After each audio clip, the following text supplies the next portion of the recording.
Hello friends, bank exam students के लिए एक बहुत अच्छी सी अपॉर्चुनिटी आ चुकी है। वो क्या है कि एसबीआई पीओ का नोटिफिकेशन आ चुका है।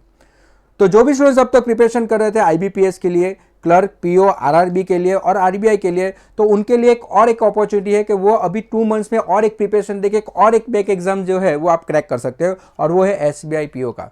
तो आज के सेशन में हम देखेंगे बहुत सारी इंपॉर्टेंट डेट्स, उसके साथ हम देखेंगे एलिजिबिलिटी, उसके साथ हम देखेंगे एग्जाम पैटर्न, और उसके साथ हम देखेंगे कि लास्ट ईयर का क्या कट ऑफ था।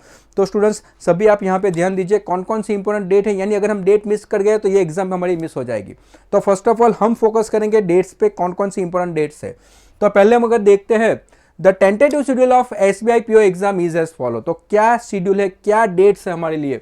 Online registration including edit modification of application by candidates, यानी जो हमें एप्लीकेशन फॉर्म जो फिलअप की जो डेट है वो 7/9/2023 टू 27/9/2023, यानी 7 सितंबर से 27 सितंबर तक हम फॉर्म फिलअप कर सकते हैं, और उसी टाइम पे हमें पेमेंट भी करना होगा एप्लीकेशन का। तो यहाँ पे हम देखते हैं कि कॉल लेटर्स कब डाउनलोड कर सकते हैं प्री एग्जाम ट्रेनिंग के लिए। तो कॉल लेटर्स जो है प्री एग्जाम ट्रेनिंग के लिए वो है 2nd week of October onwards. उसके बाद अगर हम देखते हैं फेज 1, बहुत इंपॉर्टेंट है हमारे लिए, ऑनलाइन एग्जामिनेशन प्रिलिमिनरी फेजेस, यानी prelim exam for SBI PO, वो टेंटेटिवली कब होगी, नवंबर 2023। अगर यहां से हम देखते हैं तो सितंबर, अक्टूबर, नवंबर, ऑलमोस्ट हमारे पास 2 मंथ्स है for the preparation of prelim exam of SBI PO.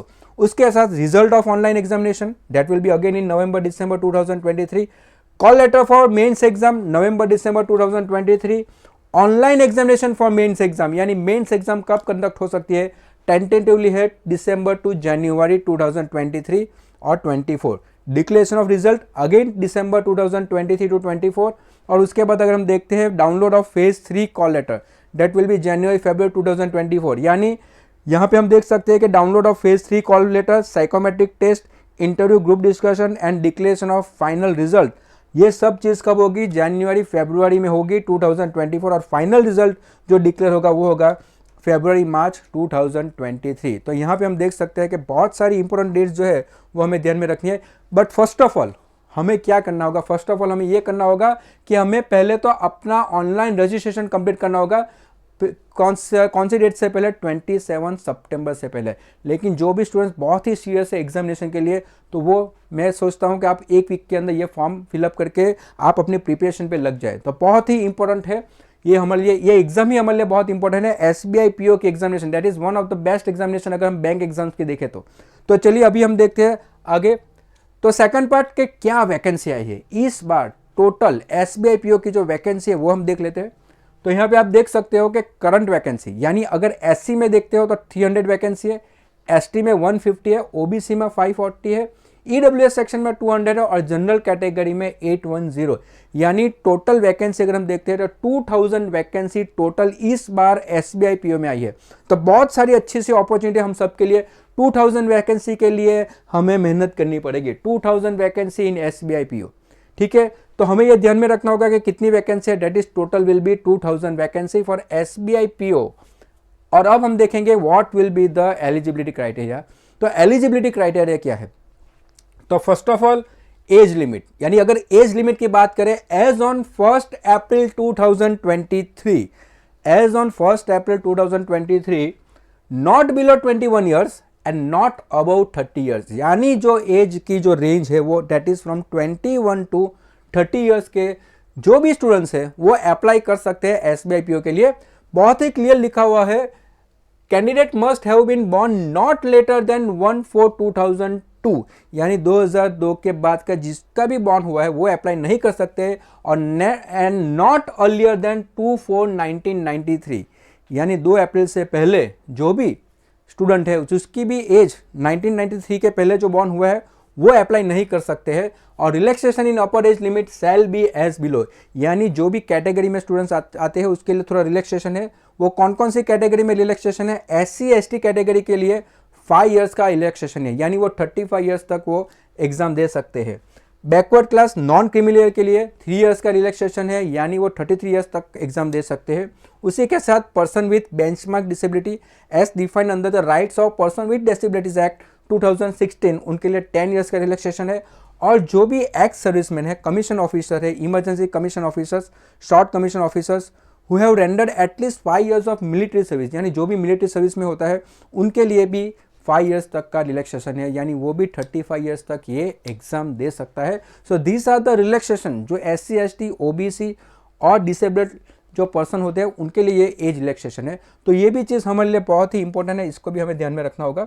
दूसरी चीज़, what are the educational qualification. तो सभी स्टूडेंट्स को मालूम होगा कि जो भी स्टूडेंट ग्रेजुएट होगा वो बैंक एग्जाम्स के लिए अप्लाई कर सकता है। That is graduation in any discipline from any recognised university और an equivalent qualification recognised as such by the central government. Okay, और यहाँ पे एक चीज़ बहुत ही अच्छी है, वो चीज़ कौन सी है?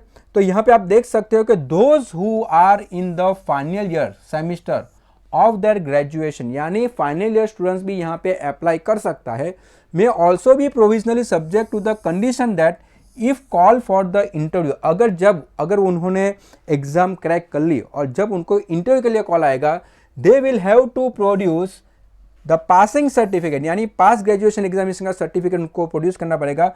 कब तक? 31/12/2023, यानी दिसंबर से पहले they have to present that passing certification. तो ये चीज़ हर बार SBI में आती है कि SBI PO की अगर आप एग्जाम दो, SBI क्लर्क की अगर आप एग्जाम दो तो final year students can apply, लेकिन जब भी इंटरव्यू का कॉल आएगा तब आपके पास उसका पासिंग सर्टिफिकेट जो है वो होना चाहिए। उसके अलावा अगर हम देखते हैं तो candidates have integrated dual degree certificate should ensure that the date of passing the IDD is on or before 31/12/2023, यानी जो ड्यूअल इंटीग्रेटेड कोर्स करते हैं तो वो भी अपना सर्टिफिकेशन जो है उनको प्रेजेंट करना पड़ेगा before 31/12/2023। Candidate possessing qualification such as medical, engineering, chartered accountant, cost account extra would also भी एलिजिबल। तो ये सब कैंडिडेट भी एलिजिबल है, यानी CA भी एलिजिबल है, अकाउंटेंट भी एलिजिबल है, इंजीनियर्स भी एलिजिबल है और मेडिकल जो है प्रोफेशन में जो है वो भी एलिजिबल है, रिक्वायर्ड टू द कंडीशन। तो ये सब चीज़ जो है वो आती है एलिजिबिलिटी क्राइटेरिया में। तो फर्स्ट ऑफ ऑल हमें देखना होगा एज लिमिट और सेकंड हमारा क्वालिफिकेशन। उसके बाद अगर हम देखते हैं तो यहाँ पे जो है बहुत ही इंपॉर्टेंट चीज़ क्या है कि हमारे एग्ज़ाम की पैटर्न क्या है। तो जो एग्ज़ाम की पैटर्न है वो सिमिलर टू है IBPS की, यानी IBPS की जो पैटर्न है वही पैटर्न SBI PO में भी है, लेकिन इसमें थोड़ा फ़र्क है। क्या फ़र्क है? तो यहाँ पे आप देख सकते हो कि प्रीलिमिनरी एग्जाम के अंदर 1, 2 और 3 name of test. First English language में नंबर ऑफ क्वेश्चंस कितना आएंगे? 30। मैक्सिमम मार्क्स कितना हो गए? 30, यानी 1 question carry 1 mark. Medium of examination English होगा और टाइम कितना एलोकेट होगा? 20 मिनट्स, यानी 20 मिनट्स में आपको ये सेक्शन कंप्लीट करना होगा, जिसमें आपको दिया जाएगा 30 क्वेश्चन और उसके मैक्सिमम मार्क कितने? 30 है। उसी के साथ अगर हम देखते हैं क्वांटिटेटिव एप्टीट्यूड के 35 क्वेश्चन है, 30 मार्क्स है। वो 2 लैंग्वेज में आपको दिखाई देगा क्वेश्चन, यानी आप क्वेश्चन इंग्लिश में भी देख सकते हो, आप क्वेश्चन हिंदी में भी देख सकते हो। अगेन उसका टाइम लिमिट कितना है? 20 मिनट्स। उसी तरह reasoning ability 35 question, 35 marks, English and Hindi, और 20 मिनट्स का टाइम होगा। टोटल 100 क्वेश्चन होगा, 100 मार्क्स और 1 आवर का डेडिकेटेड टाइम हमें मिलेगा। लेकिन हर एक सेक्शन का टाइम लिमिट फिक्स है, that is 20 minutes, 20 minutes, 20 minutes. और यहाँ पे नेगेटिव मार्क्स भी होगा, 1/4 will be the negative marks. लेकिन जो चीज़ अलग है यहाँ पे प्रीलिम एग्जाम के अंदर, तो यहाँ पे आप देख सकते हो कि selection criteria for the main examination. तो वो कौन सा सिलेक्शन क्राइटेरिया होगा मेन एग्जामिनेशन के लिए? Category wise merit list will be drawn on the basis of aggregate marks scored in the preliminary examination, यानी प्रीलिमिनरी एग्जामिनेशन में जो भी स्कोर आएगा वो कैटेगरी वाइज जो है वो एलोकेट किया जाएगा। There will be no sectional cut off, ये बहुत ही इंपॉर्टेंट है। अगर जो भी स्टूडेंट ने अभी तक IBPS की एग्जाम दी है, IBPS क्लर्क दी होगी, IBPS PO दी होगी, तो उसमें क्या होगा कि सेक्शनल कट ऑफ भी आपका होगा, जहाँ पे आपको मिनिमम मार्क्स लाने पड़ेंगे। यानी अगर सेक्शनल कट ऑफ इंग्लिश का 8 to 9 होगा तो मिनिमम आपको 8 to 9 स्कोर करना होगा। यानी वहाँ पे किस तरह से होगा कि वहाँ पे आपके सेक्शन को भी पास करना है, ओवरऑल कट ऑफ भी पास करना है। लेकिन SBI PO में ऐसा नहीं है, SBI PO में सेक्शनल कट ऑफ नहीं है। यानी अगर आपने इंग्लिश में सिर्फ अगर 6 मार्क्स स्कोर किए और यहाँ से आपने 30 मार्क्स स्कोर किए तो आपका 66 मार्क्स हो गया, और अगर कट ऑफ आपका आता है 58, 59, तब भी आप एलिजिबल हो सकते हो मेंस एग्जाम के लिए। बहुत ही इंपॉर्टेंट है, there will be no sectional cut off in each of the section, यानी किसी भी सेक्शन में आपका सेक्शनल कट ऑफ नहीं है, जहाँ से भी चाहिए आप वहाँ से स्कोर कर सकते हो। लेकिन एक चीज़ बहुत ही कॉमन है, आपको बहुत कम टाइम मिलेगा, यानी आपको स्पीड और एक्यूरेसी पे बहुत ही फोकस करना पड़ेगा। तो यहाँ पे आप देख सकते हो कि ये चीज़ थोड़ी अलग है IBPS एग्जाम से। दूसरी चीज़, candidates numbering 10 times approximately the number of vacancy in each category will be shortlisted for the main examination from the top of the above merits। ये चीज़ बहुत ही इंपॉर्टेंट है। हमें मालूम है टोटल वैकेंसी कितनी है, जो हमने देखी है 2000 वैकेंसी है। SBI PO की वैकेंसी कितनी है, 2000 है। तो 10 टाइम्स यानी 20,000 candidates will be short listed. कितने कैंडिडेट शॉर्टलिस्ट हो गए, 20,000। यानी जितने भी स्टूडेंट्स एस्पिरेंट्स जो एग्जाम्स के लिए अप्लाई करेंगे, उसमें से प्रीलिम एग्जाम्स के बेसिस पे 20,000 students will be shortlisted for the mains exam. यानी कितने स्टूडेंट्स हो गए, 10 टाइम्स लेंगे स्टूडेंट्स। यानी 2000 वैकेंसी है तो 10 टाइम्स कितना होगा, 20,000 students will be shortlisted for the mains exam. यानी जो भी एलिजिबिलिटी होगी, जो भी स्कोर आएगा, उसके हिसाब से 20,000 स्टूडेंट्स वो जा सकते हैं कि इसमें मेंस एग्जाम के लिए। तो ये भी हमारे लिए बहुत ही इंपॉर्टेंट इंफॉर्मेशन है। सेकेंडरी के आप अगर मेंस एग्जाम का ओवरऑल देखेंगे तो मेंस एग्जाम किस तरह से कंडक्ट होगी, तो mains exam will be conducted online and consist of objective test for 200 marks and descriptive test of 50 marks. यानी यहाँ पे ऑब्जेक्टिव टेस्ट तो आएगी, उसके साथ साथ आपकी जो है वो डिस्क्रिप्टिव टेस्ट भी आएगी। यानी यहाँ पे जो स्टूडेंट प्रिपरेशन कर रहा है तो बेसिक्स प्रिपरेशन तो उसकी होगी, जो MCQ बेस्ड प्रिपरेशन आती है वो तो वो करेगा ही, उसके साथ उसको डिस्क्रिप्टिव की भी प्रैक्टिस करनी पड़ेगी, उसकी भी उसको स्टडी करनी पड़ेगी। तो यहाँ पे आप देख सकते हो कि अगर हम देखते हैं कि वो एग्जाम पैटर्न कौन सा है, mains exam pattern somewhat similar है IBPS की तरह से, लेकिन यहाँ पे थोड़ा चीज़ जो है वो अलग से है। इस तरह से first reasoning and competitive aptitude, उसके 40 क्वेश्चन आएंगे, मैक्सिमम मार्क्स इतना होगा 50, यानी 40 क्वेश्चन आएंगे रीजनिंग एंड कॉम्पिटिटिव एप्टीट्यूड। लेकिन अब तक के पेपर हमने देखा है कि 90% जो है वो तो रीजनिंग ही आता है, अराउंड 10% का क्वेश्चन जो है वो कॉम्पिटिटिव एप्टीट्यूड का आता है। तो ज़्यादातर स्टूडेंट्स क्या करते हैं, फोकस किस पे करेंगे, रीजनिंग पे करेंगे। उसके 40 क्वेश्चन हो गए, मैक्सिमम मार्क्स इतना होगा 50 मार्क्स। यानी कुछ क्वेश्चन ऐसे भी हो गए जिसके मार्क्स 2 मार्क्स के क्वेश्चन हो गए, 1 मार्क्स के क्वेश्चन हो गए। तो ये बाइफिकेशन होगा कि 40 क्वेश्चन मार्क्स कितने हैं, 50 मार्क्स है, और आपको 50 मिनट्स का टाइम मिलेगा। यहाँ पे एक चीज़ आप देख सकते हो, क्वेश्चन कम है, टाइम 50 मिनट्स, यानी यहाँ पे आपको एक क्वेश्चन का 1 मिनट आराम से मिल सकता है।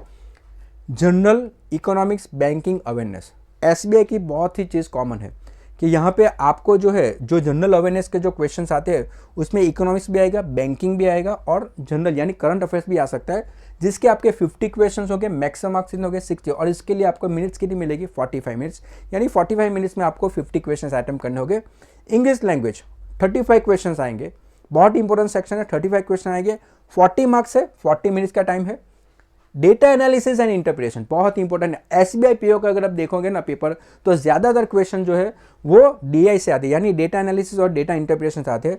वहाँ पे आपका 30 क्वेश्चंस का सेट है, यानी DI का जो सेट है, एप्टीट्यूड का जो सेट है वो 30 क्वेश्चन का सेट है, 50 मार्क्स, मैक्सिमम मार्क्स कितना हो गए 50, और टाइम कितना मिलेगा 45 मिनट्स। यहाँ पे आप देख सकते हो 30 क्वेश्चंस 45 मिनट्स, यानी 1.5 मिनट का टाइम मिलेगा आपको एक क्वेश्चन के लिए, क्योंकि यहाँ पे जो क्वेश्चन की जो लेंथ होती है ना वो बहुत बड़ी होती है, यानी यहाँ पे ये क्वेश्चन को सॉल्व करने में थोड़ा टाइम लगता है, इसीलिए 30 क्वेश्चन के लिए आपको 45 मिनट्स का टाइम मिलता है। तो ये थोड़ा चीज़ जो है वो बहुत ही अलग है IBPS मेंस एग्जाम से। और यहाँ पे आप देख सकते हो कि टोटल 155 क्वेश्चन आएंगे और मैक्सिमम मार्क्स कितने हो गए 200, और टोटल टाइम ड्यूरेशन कितना मिलेगा 3 आवर्स। तो ये हो गया फर्स्ट MCQ बेस्ड एग्जाम्स। और यहाँ पे अगर हम देखेंगे तो उसके बाद जो डिस्क्रिप्टिव है, यानी यहाँ तक आप देखोगे कि 200 मार्क्स यहाँ पे कंप्लीट हो गए MCQ बेस पे। ऑब्जेक्टिव टाइप टेस्ट पे आपके 200 मार्क्स हो गए मैक्सिमम मार्क्स, और उसके बाद आएगा डिस्क्रिप्टिव राइटिंग। डिस्क्रिप्टिव राइटिंग में आप देखो लेटर एंड ऐसे राइटिंग, यानी एक लेटर राइटिंग है और एक ऐसे राइटिंग है। एक लेटर आपको लिखना पड़ेगा और एक ऐसे लिखना पड़ेगा, ऐसे 2 क्वेश्चन आएंगे। टोटल मार्क्स कितना होगा, मैक्सिमम मार्क्स कितना होगा 50 मार्क्स होगा, उसके लिए आपको 30 मिनट्स मिलेंगे। यानी ओवरऑल जो काउंटिंग होगा वो किस में से होगा, 250 मार्क्स में से ओवरऑल आपका मेंस एग्जाम में काउंटिंग होगा 250 मार्क्स। यानी अगर हम एग्जाम्स देखते हैं तो 250 मार्क्स से हमारी एग्जाम होगी, जिसमें 200 मार्क्स किसके हो गए, ऑब्जेक्टिव क्वेश्चंस के हो गए, और 50 मार्क्स किसके हो गए, तो वो हो जाएंगे इंग्लिश लैंग्वेज के लिए, वो डिस्क्रिप्टिव राइटिंग के लिए। यानी यहाँ पे इंग्लिश लैंग्वेज में लेटर और ऐसे राइटिंग इंक्लूडेड है, एक्स्ट्रा इंक्लूडेड है, उसके लिए आपको एक्स्ट्रा 30 मिनट्स का टाइम मिलेगा। बहुत ही इंपॉर्टेंट इन्फॉर्मेशन है। इसके लिए भी आपको लेटर राइटिंग की प्रैक्टिस करनी पड़ेगी, ऐसे राइटिंग की प्रैक्टिस करनी पड़ेगी, थोड़ा रीडिंग पे आपको फोकस करना पड़ेगा, थोड़ा एडिटोरियल पे आपको फोकस करना पड़ेगा, यानी जो भी इंग्लिश एडिटोरियल है उस पर आप फोकस कीजिए। तो ये सेक्शन भी हमारे लिए थोड़ा थोड़ा जो है वो थोड़ा ईजी रहेगा। तो आप देख सकते हो कि यहाँ पे जो बहुत सारा डिफरेंट चीज़ हम देख सकते हैं IBPS के एग्जाम्स की कंपेरिजन में। तो ये हमने देखा। अभी अगर हम आगे देखते हैं तो आप देख सकते हो कि यहाँ पे प्रीलिम्स के बाद मेंस एग्जाम क्रैक करने के बाद, और मेंस में भी हमने देखा ऑब्जेक्टिव और डिस्क्रिप्टिव, और अगर मेंस एग्जाम हम क्रैक करते हैं तो उसका जो थर्ड फेज है, और थर्ड फेज के जाने से पहले कौन सा स्टूडेंट, कितने स्टूडेंट्स थर्ड फेज में जाएंगे, यानी कितने स्टूडेंट्स एलिजिबल हो गए थर्ड फेज के लिए। तो यहाँ पे बहुत ही क्लियरली मेंशन किया हुआ है, category wise merit list will be drawn on the basis of aggregate marks scored in phase 2, यानी फेज 2 में आपके जो मार्क्स आएंगे उसका एग्रीगेट होगा। There will be no sectional cut off. Again mains exam में भी सेक्शनल कट ऑफ नहीं है, कहीं से भी आप स्कोर कर सकते हो। यह बहुत ही इंपॉर्टेंट है, कहीं से भी आप स्कोर कर सकते हो। अगर आपका रीजनिंग अच्छा है, आपका एप्टीट्यूड अच्छा है, आपका इंग्लिश अच्छा है, आपका GS अच्छा है, कहीं से भी आप स्कोर करो। लेकिन अगर वहां से आप कहीं से भी स्कोर करते हो, आप एलिजिबल हो सकते हो। तो candidates numbering up to 3 times of the category wise vacancies will be shortlisted for phase 3 from the top category merit list, यानी आप 3 times of the vacancies, यानी आप देख सकते हो कि टोटल वैकेंसी 2000 थी, वहाँ से 20,000 स्टूडेंट्स एलिजिबल हो गए किसके लिए, प्रीलिम्स के लिए, और वही उसमें से 6,000 स्टूडेंट्स जो एलिजिबल हो गए वो फेज 3 के लिए। 6,000 यानी कितने टाइम्स है, 3 times of the category wise vacancy, 3 times of the category wise vacancy, यानी जितने भी स्टूडेंट्स हैं उसके 3 times जो है वो एलिजिबल हो गए फेज 3 के लिए। तो ये बहुत ही क्लियरली हमें इंफॉर्मेशन दे दी है SBI के नोटिफिकेशन में कि किस तरह से एक फेज से सेकंड फेज पे, सेकंड फेज से थर्ड फेज में आप किस तरह से जा सकते हो। यहाँ पे जो थर्ड फेज होगा SBI PO का, उसमें साइकोमेट्रिक टेस्ट होगी, ग्रुप डिस्कशन होगा और इंटरव्यू होगा। तो यहाँ पे आप देख सकते हो कि psychometric test, the bank will conduct psychometric test for the personality profiling, यानी आपको थोड़ा साइकोलॉजिकल क्वेश्चन हो सकता है of those candidate who will shortlisted for phase 3, यानी जो भी कैंडिडेट, यानी मैंने अब देखा कि टेंटेटिवली अराउंड 6,000 कैंडिडेट जो शॉर्टलिस्ट हो गए फेज 3 के लिए, तो उनका एक साइकोमेट्रिक टेस्ट होगा। Finding of the test may be place before the interview, और ये टेस्ट इंटरव्यू से पहले हो सकता है, for having a thorough perspective on the candidates.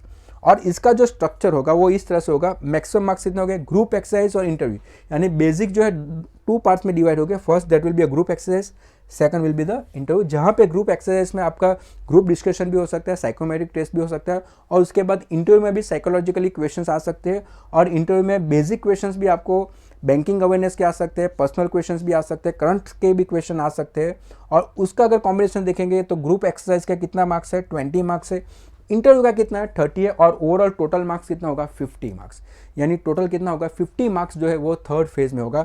तो ये हमने देखा कि थर्ड फेज का जो टोटल मार्किंग कितना है वो 50 है। और यहाँ से अगर हम देखेंगे कि फाइनल सिलेक्शन का क्राइटेरिया क्या है, तो फाइनल सिलेक्शन किस तरह से होगा, यानी जो भी candidate qualified for phase 2 and phase 3 separately, यानी फेज 2 और फेज 3 बहुत ही इंपॉर्टेंट है। फेज 2 यानी मेंस एग्जाम में जो आपका स्कोर आया है, और फेज 3 यानी जो 50 मार्क्स का ग्रुप डिस्कशन और जो इंटरव्यू का जो फेज है, वहाँ से आपका ओवरऑल मेरिट निकलेगा। और वो मेरिट किस तरह से कैलकुलेट होगा, तो वो इस तरह से होगा कि आपका जो मेन एग्जामिनेशन है वो 250 मार्क्स का है, और उसके लिए नॉर्मलाइजिंग मार्क्स कितने हुए रखे हुए हैं 75, यानी आपके 255 में से जो इतने मार्क्स आए हैं तो 75 मार्क्स में से कितने आएंगे, तो उस तरह से एक नॉर्मलाइजेशन होगा। उसी तरह ग्रुप एक्सरसाइज में 50 मार्क्स का जो है पोर्शन, उसका नॉर्मलाइजेशन होगा 25 मार्क्स का, यानी 75, 25 और ये टोटल हो जाएगा 100।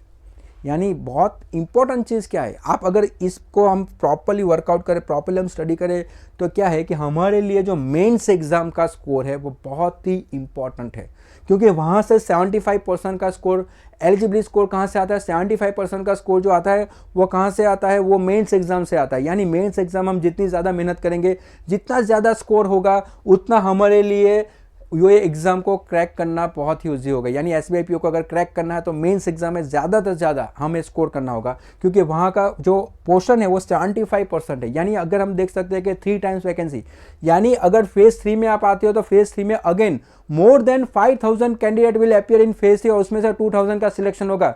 तो वहाँ पे जब 2,000 का सिलेक्शन होगा तो क्राइटेरिया क्या होगा कि मेंस एग्जाम में जिसने ज़्यादातर स्कोर किया है, ज़्यादातर अटेम्प्ट किए हैं, तो उनका चांसेस बहुत ही बढ़ जाएगा, क्योंकि वहाँ से 75% का सिलेक्शन होगा, यहाँ से 25% कंसिडर करेंगे, तो और उस तरह से मेरिट बनेगा 100 का। और इसी तरह the final merit list is arrived aggregate out of 100 converted marks of phase 2 and phase 3 selection will be made from the top merit rank, और उस तरह से वही सिलेक्शन जो है वो होगा। तो बहुत ही इंपॉर्टेंट है हमारे लिए मेन एग्जाम, ये आप देख सकते हो। तो यहाँ पे हमने देखा कि किस तरह से मार्किंग हो गए मेंस एग्जाम और उसके लिए। और उसके बाद अगर हम देखते हैं कि कितनी बार आप ये एग्जाम दे सकते हो, कितनी बार, यानी आप नंबर ऑफ अटेम्प्ट कितने कर सकते हो। तो यहाँ पे आप देख सकते हो कि यहाँ पे अगर नंबर ऑफ अटेम्प्ट की बात करेंगे तो जो भी स्टूडेंट जनरल और ईडब्ल्यूएस कैटेगरी में है तो वो फोर टाइम्स ये एग्जाम दे सकते हैं, यानी एसबीआई पीओ के 4 टाइम्स वो एग्जाम दे सकते हैं, या आफ्टर 4 टाइम्स वो अगेन वो ये एग्जाम नहीं दे पाएगा। तो यहाँ पे maximum permissible number of chance, यानी कितनी बार ये एग्जाम दे सकता है, तो 4 टाइम्स से दे सकता है जनरल और ईडब्ल्यूएस कैटेगरी। अगर कोई पीडब्ल्यूडी है, ईडब्ल्यूएस पीडब्ल्यूबीडी है, तो वो 7 टाइम्स उसको चांस मिलेगा। ओबीसी के लिए भी 7 टाइम्स है, ओबीसी पीडब्ल्यूबीडी के लिए भी 7 टाइम्स है, और एससी एसटी कैटेगरी के लिए भी है। नो रिस्ट्रिक्शन, अगर एससी एसटी कैटेगरी में होगा तो उसके लिए कोई रिस्ट्रिक्शन नहीं है, यानी वो नंबर ऑफ टाइम्स से एग्जाम दे सकता है। तो यहाँ पे आप देख सकते हो कि मैक्सिमम परमिसेबल चांसेस कितना है, ठीक है। तो यहाँ पे आप देख सकते हो कि general category EWS only 4 times, general PWBD होगा तो वो 7 times, OBC 7 times, OBC PWBD 7 times, और एससी एसटी के लिए there will be no restriction. तो ये चीज़ भी हमारे लिए इंपॉर्टेंट है कि आप कितनी बार ये एग्जाम जो है वो आप दे सकते हो। उसके बाद अगर बहुत सी इंपॉर्टेंट, यानी सभी स्टूडेंट्स को यही ध्यान में रखना होगा कि अगर हम एग्जाम की प्रिपरेशन दे रहे हैं तो क्या कट ऑफ है, लास्ट ईयर का क्या कट ऑफ है, हमें कितनी मेहनत करनी पड़ेगी, किस तरह से ये कट ऑफ को हम निकाल सकते हो। तो आप देख सकते हो कि प्रीलिम एग्जाम की अगर कट ऑफ की बात करेंगे तो जनरल कैटेगरी में 2022, आईबीएफएस पीओ की अगर कट ऑफ की बात करेंगे, सॉरी ये एसबीआई का है, यहाँ पे थोड़ी मिस्टेक हो चुकी है, एसबीआई पीओ की कट ऑफ की बात करेंगे तो जनरल कैटेगरी का होगा 59.50, यानी जनरल कैटेगरी का जो होगा वो कितना कट ऑफ होगा, 59.50 का कट ऑफ है जनरल कैटेगरी का। एससी का कट ऑफ आया है 52.50, एसटी का 47, ओबीसी का 58.25, ईडब्ल्यूएस का 59.50। तो आप देख सकते हो जनरल और ईडब्ल्यूएस ऑलमोस्ट सिमिलर है। आप देख सकते हो कि जनरल और ईडब्ल्यूएस में वो बहुत सिमिलर तरह का है, और एससी में और एसटी में कम से कम कितना होगा, एसटी में 47.75 का प्रीलिम का कट ऑफ है। अगर मेंस एग्जाम में हम देखते हैं तो मेंस एग्जाम में जनरल कैटेगरी में कितना होगा 88.93, एससी में होगा 73.83, एसटी में होगा 66.86, ओबीसी में होगा 80.96, और ईडब्ल्यूएस में होगा 84.6। यानी ये नॉर्मलाइजेशन के बाद आउट ऑफ 100 आपको जो कट ऑफ लाना होगा वो है आउट ऑफ 100 का जो कट ऑफ है, यानी जनरल के 88.93, 73.83। तो इस तरह जो है वो आपका कट ऑफ आएगा किस में से, आपके मेंस एग्जाम में से। तो यहाँ पे आप देख सकते हो कि ओवरऑल जो कट ऑफ हो एसबीआई पीओ का कट ऑफ, एसबीआई का प्रीलिम्स का कट ऑफ, तो इस तरह से आपको प्रिपरेशन करनी पड़ेगी, इस तरह से आप कट ऑफ जो है वो मेंस एग्जाम के लिए आप ला सकते हो। तो अगर आपको हमारा वीडियो जो है वो पसंद आया तो प्लीज़ उसको लाइक कीजिए, सब्सक्राइब कीजिए, शेयर कीजिए। Thank you very much.